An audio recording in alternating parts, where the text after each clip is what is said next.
اور سامعین عزیز شام ایک صحابی رسول مصطفیٰ کریم صلی اللہ علیہ وسلم کی بارگاہ میں حاضر ہوتے ہیں. نابینا صحابی جو آنکھوں سے دیکھ نہیں سکتے ہیں، وہ آ کر عرض کرتے ہیں اللہ کے رسول میں نابینا ہوں، میں چاہتا ہوں کہ مجھے آنکھوں والی صلاحیت عطا کی جائے، میں چاہتا ہوں کہ مجھے دیکھنے والی صلاحیت عطا کر دی جائے. یا رسول اللہ صلی اللہ علیہ وسلم آپ میرے لیے دعا کیجئے نا کہ رب ذوالجلال مجھے آنکھوں کی بینائی عطا کر دے. تو امام الانبیاء علیہ السلام نے فرمایا اے میرے پیارے غلام، تو اللہ کی عطا پہ صبر کرنا، جو اللہ نے تجھے عطا کیا ہے اس پہ صبر کرنا. بے شک صبر کا بدلہ بڑا ہی زیادہ ہوا کرتا ہے. مصطفیٰ کریم نے فرمایا اے پیارے غلام، اگر تو صبر کرتا ہے تو اللہ تبارک و تعالی تجھے صبر کے بدلے جنت عطا فرمائیں گے. نابینا صحابی مصطفیٰ کریم کی بارگاہ میں عرض کرتے ہیں یا رسول اللہ صلی اللہ علیہ وسلم میرے دل کی یہ تمنا ہے، میرے دل کی یہ خواہش ہے کہ میری آنکھیں سلامت ہوں، میں دیکھنے والا بن جاؤں، سامنے یا رسول اللہ آپ کا مکھڑا ہو اور میں دیدار کرتا رہوں. امام الانبیاء علیہ السلام نے فرمایا پیارے غلام وضو فرماؤ، مسجد کے اندر چلے جاؤ، 2 رکعت نماز نفل ادا کرو. 2 رکعت نماز نفل ادا کر لینے کے بعد اللہ کی بارگاہ میں میرا وسیلہ پیش کرو، اللہ تبارک و تعالی تمہیں آنکھوں کی بینائی عطا فرمائے گا.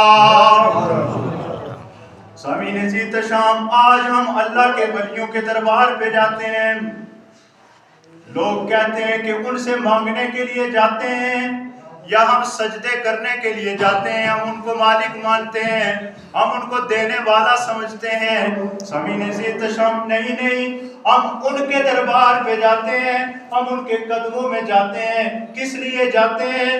کہ ہم ان کا وسیلہ پیش کر کے اللہ کی بارگاہ میں دعا کرتے ہیں. آج ہم اللہ کے ولیوں کے درباروں پہ جاتے ہیں یا اللہ کے ولیوں کے پاس جاتے ہیں، ہمارا نظریہ یہ نہیں ہوتا کہ یہ ہمیں عطا کریں گے. حقیقی مالک کون ہے؟ اللہ. رزق دینے والا وہی اللہ، سجدے کے لائق وہی اللہ، بیماری سے شفا دینے والا وہی اللہ، کل کائنات کا خالق و مالک وہی اللہ. یہ ہمارا عقیدہ ہے.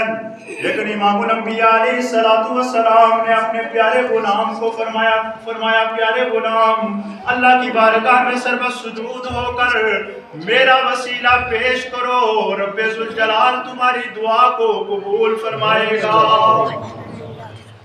سامعین عزیز شام آپ نے سوشل میڈیا میں دیکھا ہوگا، یہ جو جوان حضرات ہیں انہوں نے دیکھا ہوگا، بزرگ حضرات شاید سوشل میڈیا سے واقف نہیں ہیں.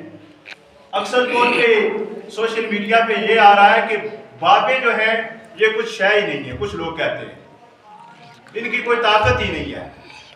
سامعین عزیز شام اللہ کے ولی تو دور کی بات ہے.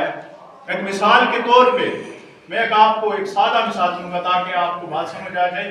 میری کوشش یہی ہوتی ہے کہ میں آپ کو سمپل سے سمپل مثال دوں تاکہ آپ کو بات سمجھ آ جائے. مثال کے طور پہ میرے پاس 5000 کا نوٹ ہے. کیا ہے جی؟ 5000 کا نوٹ ہے. اس کے اوپر ایک بابے کی تصویر بنی ہوئی ہے یا نہیں ہے؟ بنی ہوئی ہے نا.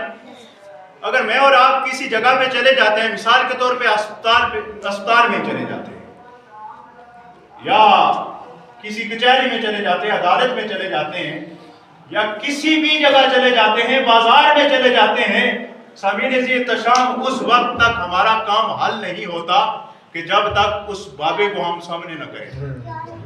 ہوتا ہے یا نہیں؟ ایسے ہی ہوتا ہے نا. وہ بابا جو ایک عام سی شخصیت ہے، صرف اس کا نوٹ اور صرف اس کا فوٹو جب ہم سامنے نہ کریں تو دنیا کا کوئی بھی معاملہ حل نہیں ہوتا۔ سمین عزیز تشام ہم پھنس جاتے ہیں جب تک ہم اس کو سامنے نہیں لاتے، ہمارے معاملات حل نہیں ہوتے۔ یہ تو میں نے آپ کو سادہ مثال دی ہے۔ جو لوگ کہتے ہیں کہ اللہ کے ولیوں سے کچھ نہیں ملتا، آپ خود غور کر لیجئے کہ ایک عام بابے کی طاقت یہ ہے، تو اللہ کے ولیوں کو تو اللہ نے بڑی شانیں عطا کی ہیں۔ شام صحابی رسول مسجد کے اندر جا کر اللہ کی بارگاہ کے اندر سربہ سجود ہو جاتے ہیں۔ سربہ سجود ہو لینے کے بعد جب سجدے سے سر اٹھاتے ہیں، روایت کے اندر آتا ہے آپ اللہ کی بارگاہ میں دعا کرتے ہیں، پروردگار عالم مجھے رسول کریم صلی اللہ علیہ وسلم کے وسیلہ سے آنکھوں کی بینائی عطا فرما دے۔ ابن ماجہ کے اندر یہ روایت موجود ہے۔ روایت کے اندر آتا ہے کہ اس صحابی نے ابھی سجدے سے سر اٹھایا ہی تھا کہ رب ذوالجلال نے اسے آنکھوں کی بینائی عطا کر دی۔ انہوں نے سجدے سے ابھی سر اٹھایا ہی تھا، مصطفیٰ کریم کا وسیلہ اللہ کی بارگاہ میں پیش کیا، رب ذوالجلال نے انہیں آنکھوں کی بینائی عطا کر دی۔ دیکھیے مصطفیٰ کریم کا کمال، اور آپ علیہ السلام کو رب ذوالجلال نے جو اختیار عطا کیا ہے۔ پروردگار عالم کی بارگاہ کے اندر دعا ہے کہ پروردگار عالم ہمیں ان باتوں پہ